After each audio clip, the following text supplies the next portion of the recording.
కాశీలో మరణించిన వాడికి మోక్షం. అయితే కాశీకి చావడానికి వెళ్ళకూడదు, బ్రతకడానికి వెళ్ళాలి. ఎక్కడ ఎంత పాపం చేసినా కాశీకి వెళితే మహాశ్మశాన పేరెందుకు వచ్చిందో తెలుసుకోవాలి. శారదా శారదాంభోజవదనా వదనాంబుజే సర్వదా సర్వదాస్మాకం సన్నిధి సన్నిధిం క్రియాత్. విమలపటీ కమలకుటీ పుస్తక రుద్రాక్ష శస్తహస్తపుటీ కామాక్షి పక్ష్మలాక్షి కలిత విపంచీ విభాసి వైరించి వాగర్థావివ సంపృక్తౌ వాగర్థ ప్రతిపత్తయే జగతః పితరౌ వందే పార్వతీ పరమేశ్వరౌ. పక్కన మహాశ్మశానం. అవునండి, అక్కడ శ్మశానాల్లో వాళ్ళు అక్కడ శవాలు కాలుస్తుంటే ఏ ఊర్లో శవాలు కాల్చారండి? కాశీలో కాల్చారు పెద్దగా చెప్పడం ఎందుకు, ఎక్కడైనా కాల్చుతారు. మహాశ్మశాన పేరెందుకు వచ్చిందో తెలుసుకోవాలి. శ్మశానం అంటే అన్నీ నశించినా తాను నశించనిది శ్మశానం. పైగా నశించిన వాటిని లయం చేసుకునేది శ్మశానం. లోక వ్యవహారంలో చూడండి, ఇక్కడ ప్రళయకాలంలో అన్ని బ్రహ్మాండములు నశించిపోతాయి, కానీ 5 క్రోశాల జ్యోతి మాత్రం నశించదు. ఆ సమయంలో ఈ జ్యోతిని శివుడు కర్మణాకర్షణాచ్చైవ కాశీతి పరిపట్యతే అవిముక్తేశ్వరలింగం. ఆయన తదా శివస్త్రిశూలేన దధాతి. ప్రళయకాలం వచ్చినప్పటికల్లా ఎలాగైతే ముందు త్రిశూలంలో పట్టుకుని నిలబెట్టాడో మళ్ళీ ప్రళయకాలంలో త్రిశూలంతో ఎత్తి పట్టుకుంటాడు ఆయన.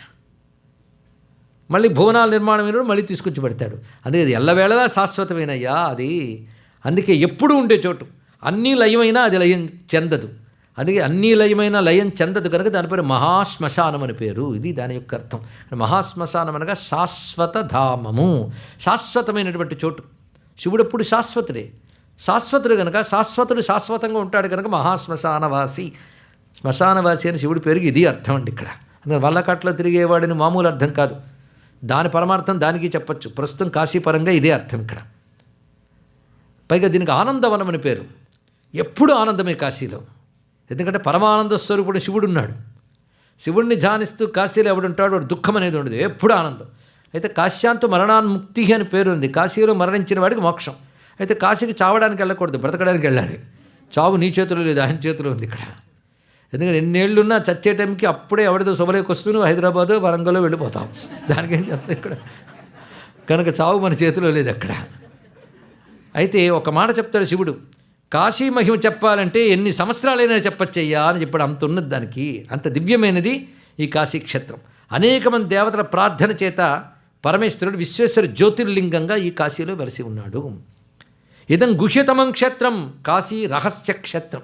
రహస్యం అంటే నువ్వు ఎంత కంటితో చూస్తున్నా, ఎంత తెలుసుకుంటున్నా అనుకుంటే నీకు తెలియనిది ఇంకా ఉంటుంది, నువ్వు చూడలేనిది ఇంకా ఉంటుంది. అది కాశీ. అలాంటి వాటి రహస్యం అంటారండి. ఇదం గుహ్యతమం క్షేత్రం సదా వారాణసీ మమ సర్వేషాం ఏవ జంతూనాం హేతుర్మోక్షస్య సర్వదా. అయితే కాశీలో పోతేనే మోక్షం అనుకోవద్దు. నా భక్తుడు జ్ఞాని ఎక్కడ పోయినా ముక్తి పొందుతాడు. శివుడు చెప్పిన మాట, యో మే భక్తశ్చ విజ్ఞాని తావుభౌ ముక్తిభాగినౌ. నా భక్తుడు జ్ఞాని ఎక్కడున్నా మరణిస్తే ముక్తి పొందుతాడు. దానికి తీర్థాపేక్ష అక్కర్లేదు. కానీ కాశీలో ఎలాంటి వాడైనా ముక్తి పొందుతాడు, అది తేడా. అయితే ఆ ముక్తి పొందే యోగం ఉన్నవాడు అక్కడ మరణిస్తాడు, అది కూడా ఉన్నది. వాడి ప్రారంధం ఏదో వాడు అనుభవిస్తాడు, అక్కడికి వస్తాడు. అయితే ఒకటి, కాశీక్షేత్రంలో నివసించాలన్నా, క్షేత్రయాత్ర చేయాలన్నా అక్కడ ప్రతిక్షణం జాగరూకతతో ఉండాలి అన్నాడు. ఎక్కడ ఎంత పాపం చేసినా కాశీకి వెళితే అక్కడ తీర్థయాత్ర చేస్తే పాపం పోతుంది. కానీ కాశీలో చేసిన పాపం ఎక్కడికి పోదు, అది భయంకరంగా వజ్రలేపంలా పట్టేస్తుంది. కానీ కాశీలో యముడికి ఎంట్రీ లేదు, యమకింకలు రాకూడదు. ఒక యముడు వస్తే పూజకు వస్తాడు తప్ప పాపులు లాక్కెళ్ళడానికి అక్కడ ఆయన డ్యూటీ లేదట. యముడు దిక్పాలకులు పూజల కోసం వస్తారు, కానీ వాళ్ళ నిర్వాకాలు వాళ్ళ అథారిటీ లేదు అక్కడ, అంత శివుడు అథారిటీవే. అక్కడ ఎవడైనా పోతే ఒకవేళ వాడు పాపాత్ముడైతే వాడు పుట్టడన్నారు. ఏమిటండి అంత పాపాలు చేసినా అంటే, అలాగ శివుడు ఎప్పుడూ కూడా ఎవడి కర్మ వాడికి ఇచ్చి తీరతాడు తప్ప ఎస్కేప్ చేయుడు, ఇది తెలుసుకున్నాడు. ఇక్కడ కొంతవరకు చేస్తున్నాడు కదా, ఎక్కడ చేసిన పాపమైనా పోగొట్టడానికి కాశీ ఉంది. అక్కడికి వెళ్ళి పాపం చేసావా, ఆ పాపం చేసి పోతే భైరవ యాతన ఉంటుంది, భైరవుడు పట్టుకుంటాడు వాడిని. ఆ యాతన సామాన్యం కాదండి. నరకంలో యాతనతో పోలిస్తే అది చాలా భయంకరమైన యాతన. ఆ యాతన పెడతాడు ఆయన. ఆ యాతన తర్వాత మరి పుట్టని మోక్షాన్ని ఇస్తాడు మొత్తం. అంటే 10 కొట్టినా మరి పుట్టని ఇవ్వడదు. ఇక్కడ యమలోకంలోనా పుట్టేకి మళ్ళీ అలా అనుభవిస్తాడు కనుక కొంత మాత్రమే ఉంటుంది అక్కడ. యమలోకంలో కొంత అనుభవించి మరికొంత అనుభవించడానికి భూమి మీదకి వస్తాం. మళ్ళీ ఇక్కడ భూమి మీదకి రాం కదా, కనుక అన్ని డ్యూస్ అక్కడే పూర్తి చేస్తాడు ఇక్కడ భైరవుడు. దీని భైరవ యాతన అంటారు. దీన్ని బట్టి చేసిన కర్మం అనుభవించక తప్పదు అని తెలుసుకోవాలి ఇక్కడ. అందుకని ఎన్ని పాపాలు ఏం చేయు, ఇది చేస్తే పోతుంది అనేది ఒప్పుకోం మనం. 6 రోజులు పాపం చేసి 7వ రోజు కన్ఫెస్ అయిపో, దానివల్ల చర్చికి బెనిఫిట్ తప్ప పాపం పోదు తెలుసుకోండి ఇక్కడ. ఇలాంటి అశాస్త్రీయమైన వాదాలు మనలో కనబడం గమనించవలసిన అంశం. చేసింది అనుభవించవలసింది. అయితే పాప ప్రక్షాళన చేయాలి అంటే పశ్చాత్తాపం కలగాలి. ఇకపై చేయననుకోవాలి, మంచి చేస్తానని సంకల్పించుకోవాలి, మంచి చేయాలి. అప్పుడు చేసే ఆరాధన ఫలిస్తుంది తెలుసుకోండి. అందుకే ఆరాధన ఫలించదని కాదు, ఫలిస్తుంది. కానీ కాశీలో మాత్రం ఉన్నంతకాలం పవిత్రంగా జీవించాలి. నీకు తెలిసి తప్పు చేయకూడదు. తెలియకుండా ఏదైనా జరిగితే శివుడు క్షమించి దాన్ని తొలగిస్తాడు. తెలిసి చేసిన తప్పుకు మాత్రం భైరవుడు పెట్టి యాతన ఉంటుంది. తెలియక చేసిన తప్పుని ఆ తీర్థయాత్రలో నువ్వు చేసే స్నానాదుల వల్ల పూజల వల్ల తొలగించేస్తాడు. అంత గొప్పదయ్యా ఈ కాశీ. అందుకే దేవతలు కూడా ఏమనుకుంటారంటే కాశీలో పోవాలని అనుకుంటారట. ఎందుకంటే దేవతలకు కూడా కొన్నాళ్ళ తర్వాత కిందకి దిగాల్సిందే. కొంతమంది దేవతలు దిగాలి, కొంతమంది, అందరూ కాదు. అప్పుడు వాళ్ళు ఏమనుకుంటారు, మళ్ళీ దిగ్గకొని పరిస్థితి కావాలంటే, మోక్షం కావాలంటే కాశీని సేవించాలనుకుంటారు. ఇది కాశీ యొక్క మహిమ. కాశీలో మరణించిన దాని యొక్క లక్షణం ఈ విధంగా ఉంటుంది. ఇతర క్షేత్రాల్లో కానీ మరణిస్తే సాలోక్య సారూప్య సామీప్యాది ముక్తులు దొరకవచ్చు. కాశీలో మరణిస్తే సాయుధ్య మోక్షం లభిస్తుంది. జీవన్ముక్తులు పొందే స్థితి సాయుధ్య మోక్షం అది లభిస్తుంది. ఎందుకంటే జ్ఞానం లేనిది ఎవరికి మోక్షం లేదు. అది ప్రిన్సిపల్, అది పాలసీ, అది యూనివర్సల్లా. మరి కాశీలో మరణిస్తే వాడు జ్ఞానం లేదు కదా అంటే, కాశీలో మరణించిన జీవుడికి, అది కూడా వాడు శుద్ధ భక్తుడై ధర్మబద్ధంగా జీవించిన వాడై ఉన్నవాడైతే వాడు భైరవుడి దాకా వెళ్ళడు. ఒకవేళ చిన్న చిత్తగా అయితే భైరవుడు అలా కొట్టడి చేసి శివుడి దగ్గరికి తీసుకొస్తాడు. మొత్తం భైరవుడి దండం తగిలితేనే శుద్ధి అక్కడ. అలాగే అనేక యాతనలు పెట్టినా చివరికి శుద్ధుడైన జీవుని తీసుకొచ్చి శివుడికి అప్పగిస్తాడు ఆయన. అప్పుడు శివుడు ముక్తి మండపంలో కూర్చొని ఆ జీవుడు సూక్ష్మదేహాన్ని ఒళ్ళో పెట్టుకుని దగ్గరికి తీసుకుని కుడి చెవిలో ఆయన ఉపదేశం చేస్తారండి తారకాన్ని. తారకం అంటే మళ్ళీ రామనామం అని కాదు, కాదని కూడా కాదు. మళ్ళీ తారకం అంటే మోక్షం ఇచ్చున్నది అని అర్థం అంతే. శివుడు చెవులో ఏం చెప్తాడో మనకేం తెలుస్తుందండి ఇక్కడ. కొందరు అంటారు రామనామమే అంటారు, కొందరు పంచాక్షరి అంటారు. ఆ మాటకు వస్తే తారకం అంటే ఓంకారం. అంటే ఏ జీవుడు దేనివల్ల తరిస్తాడో శివుడికే తెలుసు. అంటే ఏ శివుడి దగ్గరికి వెళ్ళాలనుకుంటామో ఆ శివుడే గురువే ఎక్కడ బోధిస్తాడు. ఇంక కావాల్సిందేముంది? పైగా సాధారణంగా గురువు బోధించిన తర్వాత నువ్వు సాధన చేసాక సిద్ధి. ఇక్కడ గురువు చెప్పడంతోనే సిద్ధి. అది గొప్ప విషయం ఇక్కడ. ఆ చెవులో ఆయన ఏం చెప్తాడో ఆ జీవుడికి తెలుసు. దానితో జీవుడు తరించిపోతాడు. ఆ ప్రణవసార తత్వాన్ని, ఆ తారాన్ని పరమేశ్వరుడు దక్షిణ కర్ణంలో తాను స్వయంగా ఉపదేశిస్తాడు. దానితో ఆ జీవుడు శుద్ధుడై గ్రంథిభేదనం జరిగి అవిద్యా గ్రంథి భేదించబడి పరమేశ్వరులో ఐక్యం చెందుతాడు. అటువంటి దివ్యధామం ఈ వారణాసి. దాని గురించి ఇవాళకి ఆపకపోతే రేపటికి కూడా కొనసాగుతుంది, అంత ఉంది. ఒక్క కాశీ గురించి చాలా విశేషాలు ఉన్నాయి. అక్కడ పరమేశ్వరుడు అనేక రూపాలతో నెలకొని ఉంటాడు. కాశీ అంతా కలిపి ఒక శివస్వరూపం.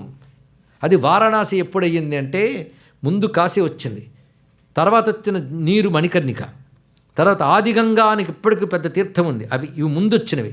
తర్వాత చాలా కాలానికి, ఏనాడో, ఎందుకు కాశీ ఎప్పటిదో, చాలా కాలానికి భగీరథుడు తపస్సు చేసినప్పుడు గంగ భూమిపై అవతరించి హిమోత్పర్వతాల నుంచి మానస సరోవరం నుంచి వినిర్గమించి గోముఖం ద్వారా వ్యక్తమై గంగోత్రి ద్వారా ప్రవహించి క్రమంగా ఎంత వేగం కాశీకి వస్తానో అని పెరుగుతుకొచ్చింది గంగ. ఆ కాశీకి తగలగానే గంగకి ఎంతో ఆనందం కలిగింది. కానీ ఎక్కడైనా గంగ ఒక ఎత్తు, కాశీలో గంగ ఒక్కటి ఒక ఎత్తు. కాశీకి తగిన గంగకు అంత పవిత్రం. అందుకే ఆదిశంకర భగవత్పాలు వారు కాశీకి చేరి పడ్డ ఆనందం అంతా ఇంత కాదండి. అక్కడ ప్రతి దేవతని చూసి మురిసిపోయాడు ఆయన. దేవి సురేశ్వరి భగవతి గంగే త్రిభువన తారిణి తరళ తరంగే శంకర మౌళి విహారిణి విమలే మమమతి రాస్తాం తపపద కమలే అంటాడు. అక్కడ తాగేరా డుండి గణపతిని స్తోత్రం చేశారు. ఇక్కడ ఆ స్వామిని కుండలీకృత నాగేంద్రం ఖండేందుకృత శేఖరం పిండీకృత మహావిఘ్నం డుండిరాజన్ నమామ్యహం అని స్తుతి చేశాడు. ఇంకా కాశీలో ప్రధానంగా క్షేత్రపాలకుడు శివుని యొక్క కనుబొమ్మల నుంచి ఆవిర్భవించిన కాలభైరవ స్వామి. కాలమే భైరవుడు. కాలం నిన్నెప్పుడు వాచ్ చేస్తూ ఉంటుంది. ఆ వాచింగ్ పవరే కాలభైరవుడు. అందుకు నువ్వేమిటి, నువ్వు పాపమేమిటో నీ పుణ్యమేమిటో అన్నీ ఆయనకు తెలుసు. అతను మోక్షానికి రెడీ అంటే నువ్వు రెడీ అవునో కాదో నేను నిర్ణయిస్తానంటాడు ఇక్కడ.